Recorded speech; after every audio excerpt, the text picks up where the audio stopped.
नमस्कार, मी प्रबोधिनी गायकवाड. आपण बघत आहात लोकवाहिनी मीडिया महाराष्ट्र टॉप 10 बुलेटिन. तर जाणून घेऊया महाराष्ट्राच्या काही महत्त्वाच्या घडामोडी. काही बीजेपी नेत्यांच्या खोट्या आरोपांवर तक्रार. बीएमसी निवडणुकीनंतर माफी न मागितल्यास कायदेशीर पावले उचलण्याचा नवाब मलिकांचा इशारा.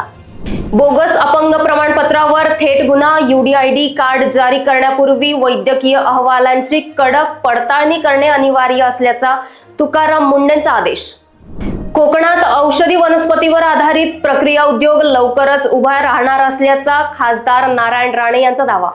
दक्षिण मुंबईतील काळा घोडा परिसरात ऐन निवडणुकीच्या तोंडावर बाळासाहेब ठाकरे यांचा पुतळा हिरव्या कापडाने झाकल्यामुळे राजकीय वाद आणि चर्चांना उधाण आले.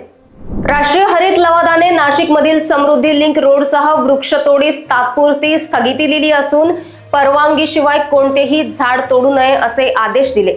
सिंधुदुर्गात शाळा वाचवा मोर्चा. पालक विद्यार्थ्यांच्या जिल्हाधिकारी कार्यालयावर प्रचंड आंदोलन. अन्यायकारक शासन निर्णय रद्द करण्याची मागणी. एमपीएड व एमएड सीईटी साठी 2026च्या प्रवेश नोंदणी सुरू. ऑनलाईन अर्ज 20 जानेवारी पर्यंत करणे आवश्यक. पुण्यात हवाई दलातील शिपायाकडून मद्य तपासणी यंत्राची तोडफोड. पोलिसाला धक्काबुक्की केल्याप्रकरणी गुन्हा दाखल.